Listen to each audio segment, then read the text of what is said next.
नमो तस्से भगवतो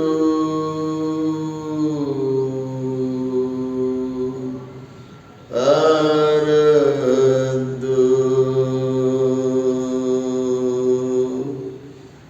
सम्मा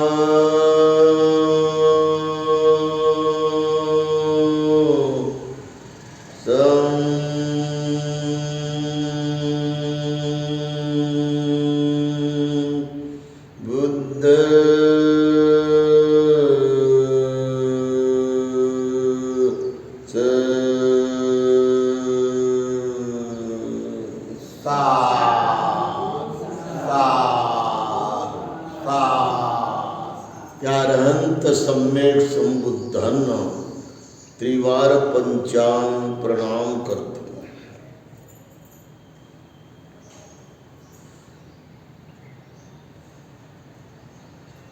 2558 वर्षापासून संपूर्ण जगामध्ये बुद्धाचा आणि बुद्ध तत्वज्ञानाचा गौरव करण्यात येत आहे. बुद्धाने सुरुवातीपासूनच आपल्या स्वतःला पूजाबद्दल नेहमी सांगितलं की माझी तुम्ही पूजा करू नका. श्रावस्ती जेतवन गंधकुटीमध्ये असताना श्रावस्ती हे महानगर सर्वात प्रभावी आणि दळणवळणाचं एकमेव असं व्यापार केंद्र होतं आणि त्या ठिकाणी लोक प्रचंड भगवान बुद्धाच्या हातामध्ये फुलं देत असत. एवढी रांग असायची की इथून तर आपल्या महात्मा ज्योतिबा फुले नगरापर्यंत अशी त्यांची लाईन असायची आणि भगवंताच्या हातामध्ये लोक फुलं देऊन त्यांचं प्रणाम करत होते. रांगाच्या रांगा आणि त्यांच्या हातामध्ये प्रचंड गुच्छ आणि बुके व विविध प्रकारचे हार अनंत सुगंधाने भरलेले की त्या पूर्ण जेतवनात त्याचा सुगंध पसरायचा. 13 एकराचं जेतवन 14 गुंठे संपूर्ण ज्या दिशेला तुम्ही जाल तिथे सुगंध राहायचा. एवढी बुद्धाची त्यांच्या हयातीमध्ये त्यांच्या जिवंतपणामध्ये जनतेने सेवा केलेली आहे, पूजा केलेली आहे, गौरव केलेला आहे, त्यांची वाहवा केलेली आहे. देवता आणि देवी लोकांना रात्रीच्या वेळेस 1:30 वाजता त्यांना टाईम देण्यात येत होता बुद्धाच्या पूजेचा. आणि ही पूजा देवता लोक जे करायचे त्यांच्या हातात जी सुगंधित फुलं असायची एवढे प्रचंड असायचे की ते कोणी सुगंध विसरू शकत नव्हतं. ते एवढा त्याचा सुगंध सर्वत्र प्रभावी असायचा. म्हणजे एका दिवसामध्ये कमीत कमी 4 ट्रक भरतील एवढा मात्र तिथे फुलांचा अशा प्रकारे हा एकत्रित झालेला बुद्धाच्या पूजेचा गौरवाचा आपल्याला नमुना दिसत होता की एवढे लोक त्यांना हातात फुलं देऊन दर्शन करत होते आणि मग ते एका विहिरीमध्ये नेऊन टाकण्यात येत होतं. बाजूलाच विहीर होती आणि त्याचं नाव पण गंधकुटी विहीरच म्हणत होते लोक. एवढी प्रचंड बुद्धाला मानण्याची आणि बुद्धाचा गौरव करण्याची परंपरा हे भगवान बुद्धाच्या हयातीमध्ये बुद्धाच्या जिवंतपणे झालेली आहे. आपल्या जिवंतपणी जर आपल्याला आपल्या लेकरांनी, आपल्या लेकींनी, आपल्या सर्व सुनांनी आणि नातेवाईकांनी जर खूप प्रेम दिलं तर आपण विसरतो का? त्यांनी जर जास्त आपली सेवा केली तर ते विसरूच शकत नाही. आपण वरिष्ठ म्हणून घरातले लोक आपल्या जर पायापुढं आपले लेकरं जात असतील कामाला किंवा कोणत्याही उद्योगाला तर आपल्याला किती बरं वाटतं की काय माझे लेकरं आहे ते आईचा बापाचा सन्मान केल्याशिवाय, त्यांच्या पाया पडल्याशिवाय ते जातच नाहीत. हे बुद्ध संस्कृतीमध्ये असलेली सर्वात मोठी गौरव परंपरा आहे. आईची आणि वडिलांची दखल घेऊन त्यांच्या पाया पडूनच लेकरांनी बाहेर पडावं. त्यांचं दर्शन घेतल्याशिवाय मुलामुलींनी घर सोडू नये. हे बौद्ध धम्माच्या शिष्टाचारामध्ये सांगलेली पद्धत आहे. काय फक्त भगवान बुद्धाची पूजा आपण दीप लावूनच करायची का? काय आपण बुद्धाची पूजा हे धूप लावूनच करायची का? अगरबत्त्या लावूनच करायची का? काय आपण बुद्धाची पूजा अनंत फुलं त्यांच्या पुढे टाकून फुलांनीच त्यांची पूजा करायची का? यावर आपण गंभीर विचार करून याचा प्रसार आणि प्रचार करत राहिला पाहिजे. कारण काय? कारण बुद्धानं पुन्हा पुन्हा म्हणलं होतं, काही भिक्खूसुद्धा असे प्रचंड फुलं जमा करून भगवान बुद्धाच्या हातामध्ये देत होते. तेव्हा भगवान बुद्ध म्हणायचे, एवढ्या मोठ्या गुच्छांनी, मोठ्या बुक्यांनी माझी पूजा करून तुम्हाला काही मिळणार नाही. मी तुम्हाला जे धम्म दिला त्याचा तुम्ही गंभीरपूर्वक मनापासून श्रद्धेनं त्याचं पालन करा. हीच खरी माझी पूजा आहे. म्हणजे भगवान बुद्धांनी जे भिक्खुनीला शिकवलं, उपासकाला शिकवलं, उपासिकेला शिकवलं, आयुष्यभर आपण बुद्धाचं शिक्षण, बुद्धाचं ज्ञान हे तोडायचंच नाही, त्याच्या विरोधात वागायचंच नाही. बुद्धाचं सील आपण मातीत जाईपर्यंत हे त्याला डाग लागू द्यायचा नाही. एवढं सील आपण पवित्र करायचं, एवढं सील आपलं निष्कलंक ठेवायचं. ही बुद्धाची पूजा मानलेली आहे. म्हणजे शिलामध्ये आपण परिपक्व आणि परिशुद्ध आणि पारंगत झालं पाहिजे. सारे लोक म्हणले पाहिजे की हे माणूस सिलवान आहे. आम्ही या माणसाला आयुष्यात कधीही शील तोडताना पाहिलं नाही, कोणावर कातावताना, कोणावर भडकताना, कोणावर राग करताना, क्रोध करताना आम्ही याला पाहिलं नाही. एवढं या माणसाचं सौजन्य, या माणसाचं प्रेम, या माणसाची मैत्री, या माणसाची गंभीरपूर्वक धम्म पालन करण्याची जी सत्यता आहे, सत्य स्वरूप आहे, हे आम्हाला समजून आलेलं आहे की हा कोणाचा द्वेष जिंदगीत करतच नाही. असा त्यांनी द्वेष मनामध्ये पूर्ण विरघळत विरघळत विरघळत विरघळत कायमचा याने हा द्वेष शांत केलेला आहे. आयुष्यामध्ये या माणसानं क्रोध कोणाबद्दल केलाच नाही.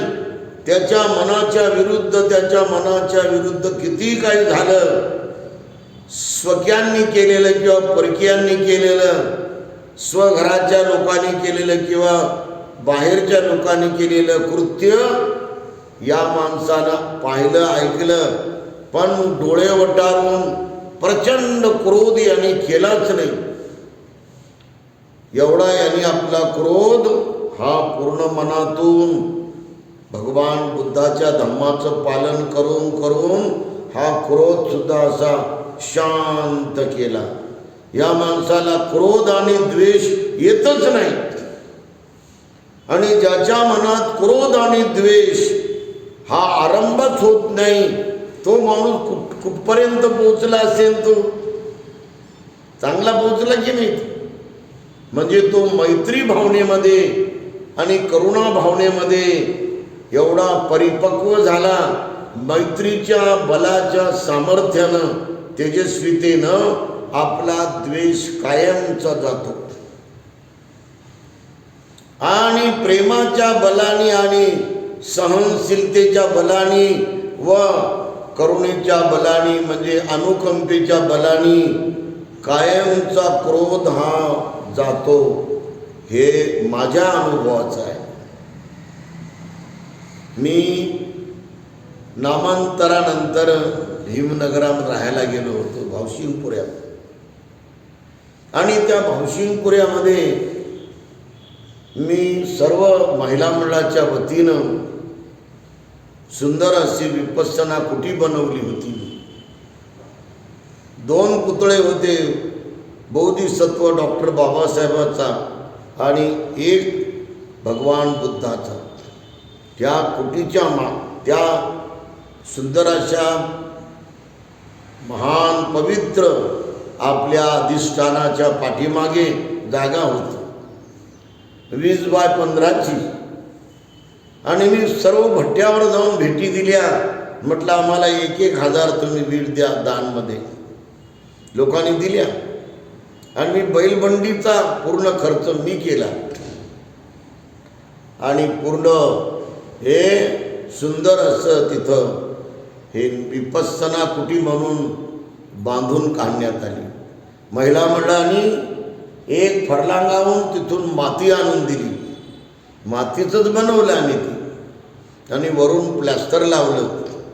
आणि वरती जे शेड आहे ते तेव्हा समाज कल्याण अधिकारी म्हणून नंदाताई कांबळे मॅडम होत्या. त्यांनी मला 20 पत्र दिली त्या काळात.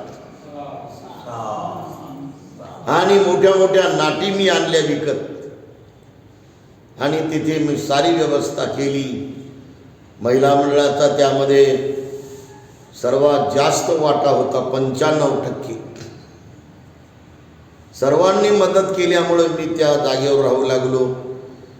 माझे दररोज तिथे वर्ग असायचे दुपारी 2 ते 4 स्पेशल वर्ग. एक ना एक शब्दावरती मी विश्लेषण सांगोपांग करत होतो मी तिथे. आणि त्या भागाचे नगरसेवक होते गांगुर्डे, प्राध्यापक गांगुर्डे सर. ते आंबेडकर कॉलेजला समाजशास्त्र शिकवायचे. आणि सतत ते संध्याकाळी आले की तिथे निकाळजे साहेबाच्या एका वाड्यामध्ये बसायचे. आणि साऱ्या तुमच्यासारख्या माणसाला तसं 10-12 म्हाताऱ्या कोथ्याला बोलवून गावठी दारूच्या शिश्या तिथे राहायच्यात 5-7. आणि खरमुरे आणि फुटाणे जे त्यांची पार्टी चालायची. खरमुरे खाऊन एकावर एक ग्लास आणायचे ते पाणी टाकू टाकू.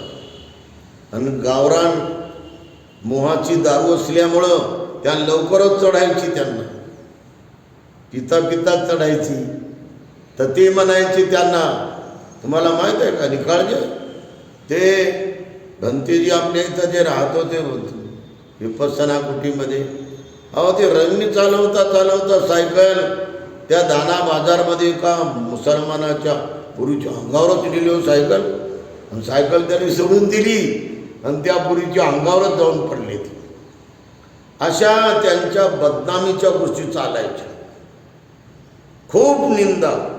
आणि मला विद्यार्थी येऊन सांगायचे मग. तर मग मी निरोप पाठवत होतो की बा सरांना सांगा की मी टांग्याचा खर्च मीच भरतो, लाऊडस्पीकरचा खर्च मीच भरतो, 2 बाजूला 2 भोंगे लावायचे आणि एम्प्लिफायर ठेवायचा. आणि जेवढी जास्तीत जास्त तुम्हाला भिकूची बदनामी करता येईल असं जगजाहीर करायचं. जर तुमच्यात हिंमत असेल तसं तुम्ही करून दाखवा. भंते खेमदंबावर तुम्ही टीका करून दाखवा अशी जगजाहीर. असं घरातल्या वाड्यामध्ये बसून का सांगता तुम्ही असं एकमेकाला? त्याही काळामध्ये मी आव्हान देत होतो माझ्या स्वतःच्या मनोबलानं, मनोधैर्यानं आणि शुद्ध चारित्र्यानं. मी पूर्णपणे असा पकलेला होतो की मला बोट दाखवण्याची कोणाची हिंमत नव्हती.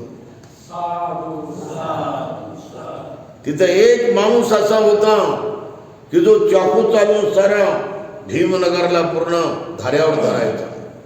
त्याचं नाव कांबळेच होतं. नाव आठवत नाही मला, हे सरनेम त्याचं कांबळे होतं. आणि मी त्याच्याकडे माझं भोजन ठेवायला लावलं. एका माणसाला सांगलं की त्याला सांगा की उद्या भंतीजी तुमच्याकडं 11 वाजता येणार आहे घरी, तर त्यांना भाजी भाकर द्या तुम्ही. त्या काळात तेलकट वेलकट काही खात नव्हतो, चोपडं चापडं काही खात नव्हतो, काही चिकन वगैरे काही मटण वगैरे काहीच खात नव्हतं. मी एक भाकर त्या काळात खात होतो. मी माझं ग्रॅज्युएशन पूर्ण करून मी पोस्ट ग्रॅज्युएटमध्ये पारंगत होतो त्या काळात. म्हणजे सर्व विद्यापीठात जेवढे विद्यार्थी पास झाले त्या सर्वांमध्ये मी पहिल्या नंबरनं आलो होतो तेव्हा. आणि मी प्रवचन दिल्यानंतर नवरा बायकोला तिथं 1.5 घंटा प्रवचन दिलं बघा. 1.5 तास प्रवचन दिल्याबरोबर त्या कांबळेच्या डोक्यामध्ये लख प्रकाश पडला आणि त्याला वाटलं आपण हे 5 पापाचे कर्म करू नये, कुणालाही दुःख देऊ नये, म्हणजे चाकू दाखवून त्याला जखमी करू नये किंवा कोणावर हल्ला करू नये, कोणाची चोरी करू नये, कोणाला जबरदस्तीनं दे रे मला पैसे असं म्हणून त्याचे पैसे लुटू नये, कोण्या मायमाऊलीकडे, कोण्या मुलीकडे, कोण्या विधवा स्त्रीकडे, लेकरवाळीकडे पाप भावनेनं, अनैतिक भावनेनं किंवा लैंगिक दुराचाराच्या इच्छेनं आपण पाहू नये आणि अत्यंत गलिच्छ आपण बोलू नये, कोणाला घाण घाण शिव्या देऊ नये, कोणाला घाण घाण आरोप करून त्याची निंदा नालस्ती करू नये, चुगल्या चाहड्या करून काही आपल्याला फायदा नाही, यापासून अलिप्त राहावं आणि व्यर्थ बकवास करत बसू नये. आणि मित्रासोबत जबरदस्तीनं आपण त्याला मला पाजला, तू काय झालं तुला, माझ्यासाठी तू 20 रुपये खर्च करत नाही का, म्हणून जबरदस्तीनं कोणाकडून मद्य प्राशन सुद्धा करू नये. या 5 गोष्टीवर मी त्याला प्रवचन दिलं सविस्तर, विधायक भावनेनं, निगेटिव्ह फिलिंग ठेवली नाही. या धम्मप्रवचनाचा परिणाम असा झाला, त्या कांबळे परिवारानं आपली जमीने विकली, ते चाकू फेकून दिले सारे, आणि पत्रे विकले, सारे लाकडे विकले, आणि तो आपल्या गावात जाऊन राहिला. तो माणूस सज्जनपणा एवढा सुधारला. अशा प्रकारे भांडखोर आणि अत्यंत आक्रमक, हिंसाचार माजवणारे, निर्माण करणारे माणसं असे आपण ठिकाणावर आणले. हे आपल्या धम्माच्या प्रभावाचा एकमेव लाभ त्या काळात समाजाला मिळाला. धम्माची पूजा हीच आहे, बुद्धाची पूजा हेच आहे, ही समाज शांत करणं, एकमेकाचे मन न पेटवणं, एकमेकाचे मन कोणाच्या विरोधात न जाऊ देणं, कायमचा मनातून मरेपर्यंत द्वेष काढून टाकून मैत्री भावनेनं जगणं, मैत्रीच रात दिवस चालवणं करणं, दाही दिशामध्ये असलेली मनुष्य प्राणी यांच्यावर मैत्रीचा वर्षाव करणं, हीच बुद्धाची खरी पूजा आहे. तळमळीनं, करुणेनं, अहो रात्र झटणं, झिजणं, लोकांसाठी, लोकाला जागरूक करणं, लोकाला जागवणं धम्माच्या कार्यामध्ये, आणि बुद्धाची शिकवण त्यांना मूलभूत रूपामध्ये त्यांच्या मनावर ठसवणं, आणि तळमळीनं वागणं, करुणेनं वागणं, आणि तळमळ आणि करुणेनं जे असहाय्य आहे त्यांना सहाय्य करणं, जे वंचित आहेत, ज्यांना गाईड सेट मिळत नाही, ज्यांना पुस्तकाचा सेट मिळत नाही, ज्यांना कपडे मिळत नाही, ज्यांना जेवण मिळत नाही, ज्यांना फीस भरता येत नाही, अशा लेकरा बाळासाठी, अशा गोरगरिबासाठी आपण गाडीचा सेट देणं, वह्याचा सेट देणं आणि पुस्तकाचा सेट देणं आणि त्याला दप्तर देणं, दप्तरामध्ये कंपास देणं, त्याला चप्पल देणं,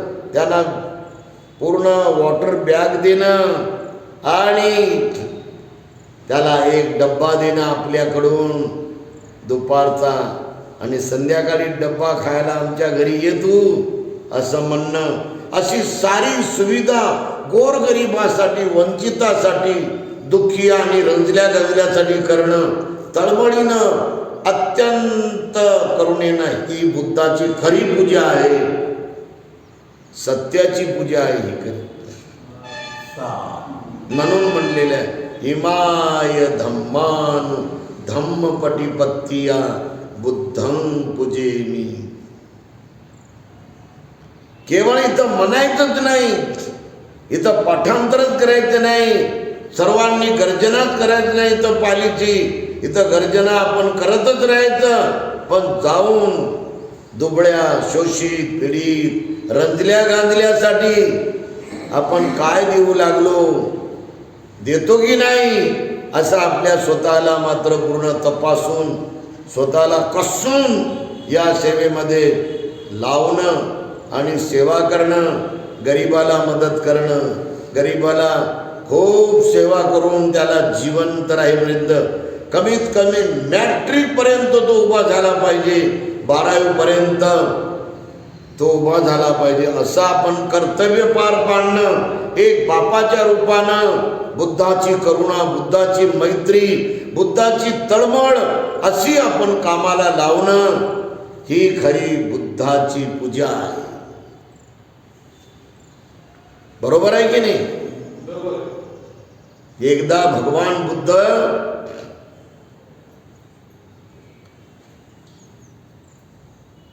वेलुवनामध्ये होत असताना तिथे एक माणूस आला, सद्ग्रस्त माणूस आला, त्यांच्याकडे पाहू लागला. त्यांच्याकडे पाहता पाहता एक सारखा त्याची पापणीच खाली होईना, बुद्धावर त्यांची एकाग्र नजर राहिली.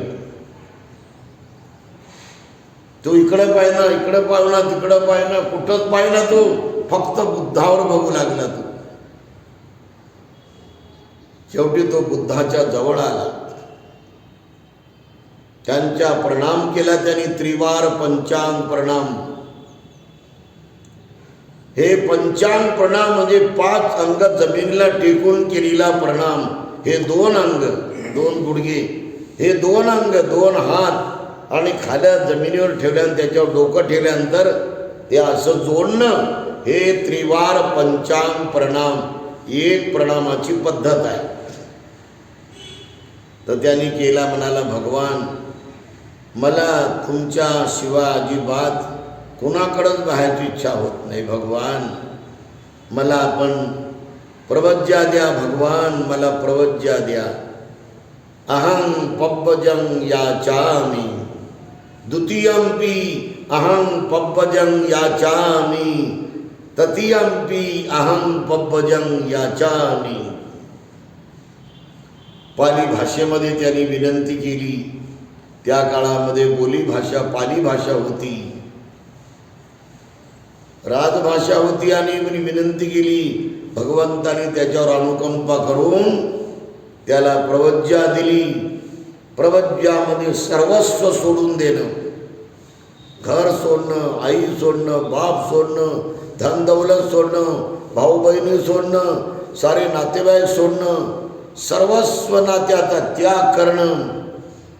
केवळ नात्याचा त्याग करायचा नाही, लोभाचा त्याग करणं, मोहाचा त्याग करणं, गर्वाचा त्याग करणं, अभिमानाचा त्याग करणं, घमेंडीचा त्याग करणं, आळसाचा त्याग करणं, संशयाचा त्याग करणं, द्वेषाचा त्याग करणं, क्रोधाचा त्याग करणं, वासनेचा त्याग करणं, आसक्तीचा त्याग करणं आणि तृष्णा 120 प्रकारच्या सर्व तृष्णींचा त्याग करणं, हे खरी प्रवज्जा याला म्हणतात.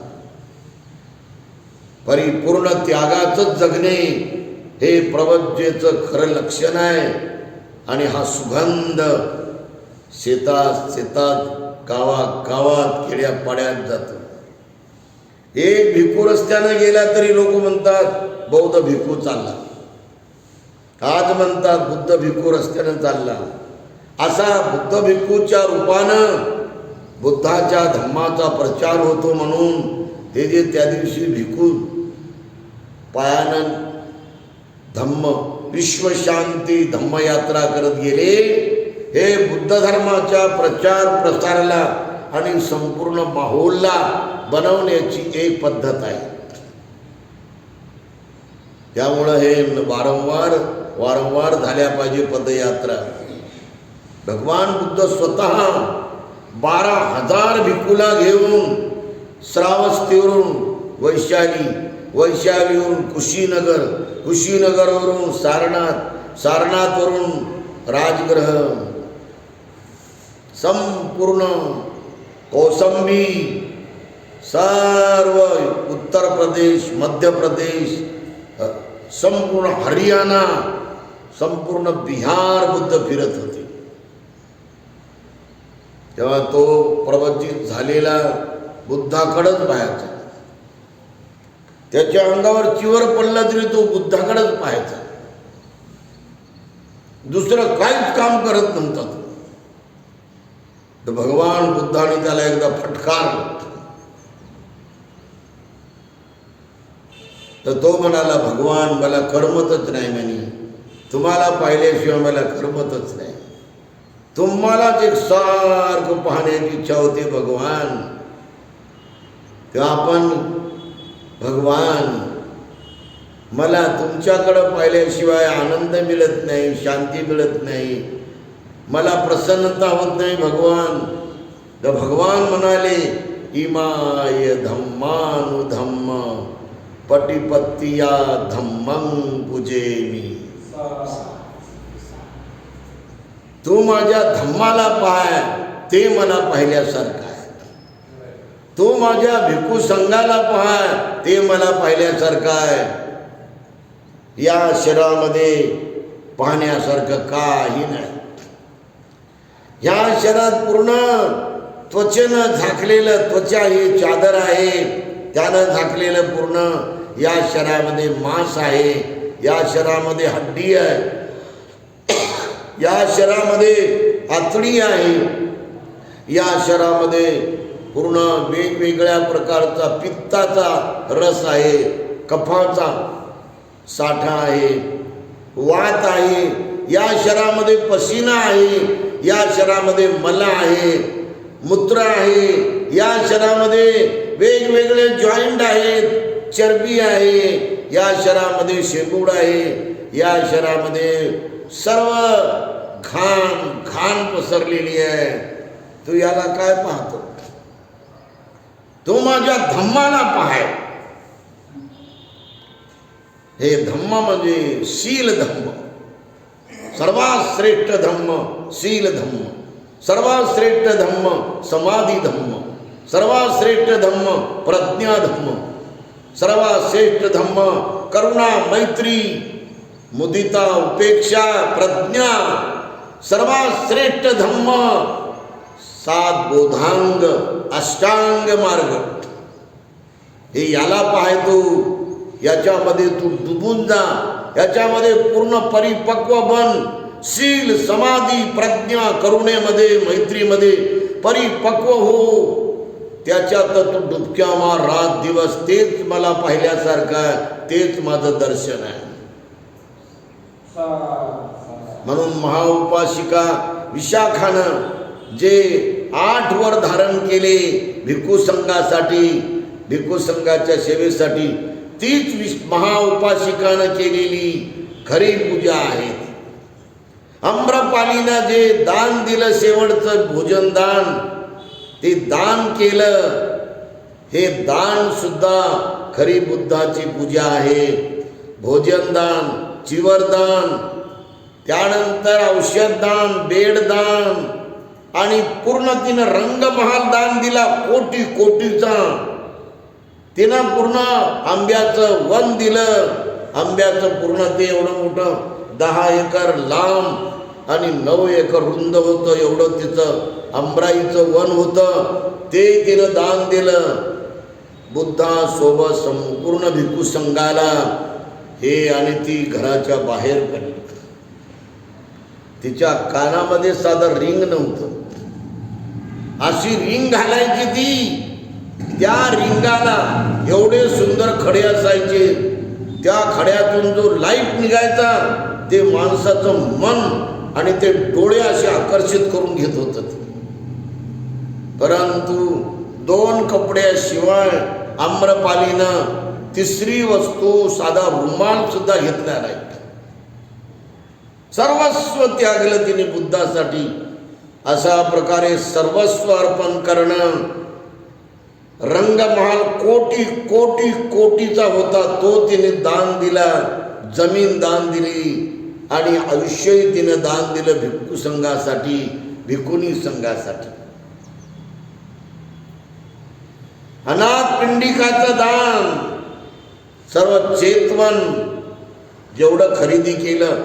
13 एकर 14 गुंठे जमिनीवर सोन्याचे रुपये अंथरून ती जमीन घेऊन, सोन्यामध्ये जमीन घेतली आणि ती जमीन घेऊन सोनं त्या राजाला दिलं, जेत कुमार महाराजांना.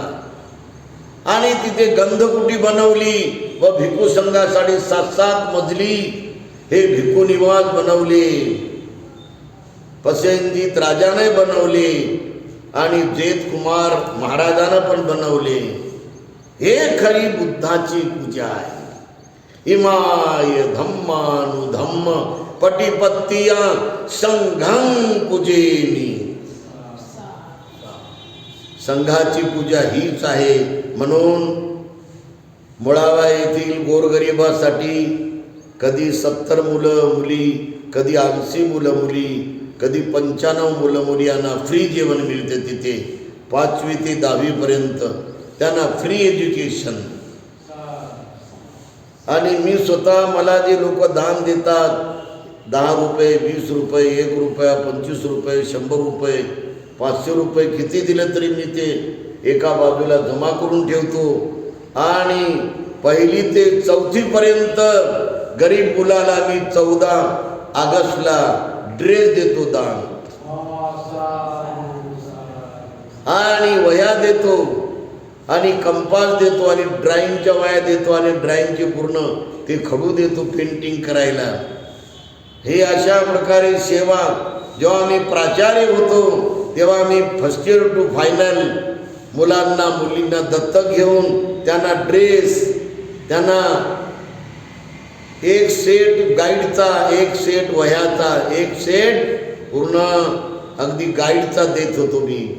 2 मुली आणि 2 मुलं प्रत्येक वर्गाचे दत्तक घेत होतो. अशा प्रकारे केवळ आपलाच मोठेपणा न दाखवता, आपली पूर्ण इमेज चांगली न दाखवता, असं प्रत्यक्ष झिजणं, प्रत्यक्ष राबणं गोरगरिबासाठी आणि दत्तक मुलं घेऊन आपण काम करणं, ही खरी बुद्धाची पूजा. मी औशाला गेलो होतो तर एका टीचरनं मुसलमानाची पोरगी दत्तक घेतली होती. तिला कपडे 5व्या वर्गापासून तर 12वी पर्यंत तिला कपडे, तिला वह्या, पुस्तकं, तिला डब्बा, नाश्ता, सॉक्स, जुते आणि पूर्ण तिचं दप्तर ठेवायला तिला बॅग, असं त्यांनी देताना मी पाहिलं. अशा प्रकारे बुद्धाची खरी पूजा म्हणजे कर्तव्य पार पाडणं. बुद्धाची खरी पूजा म्हणजे संपूर्ण बुद्धाचे गुण आपल्यामध्ये जागवणं, त्याचं पालन करणं.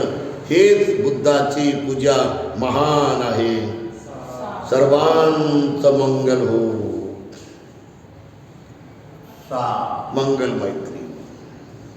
आयु आरोग्य आरोग्य संपत्ति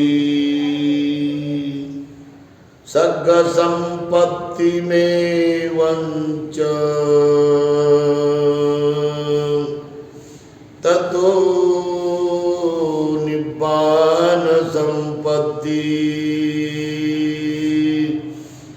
हिमिनाते समीप्यतु।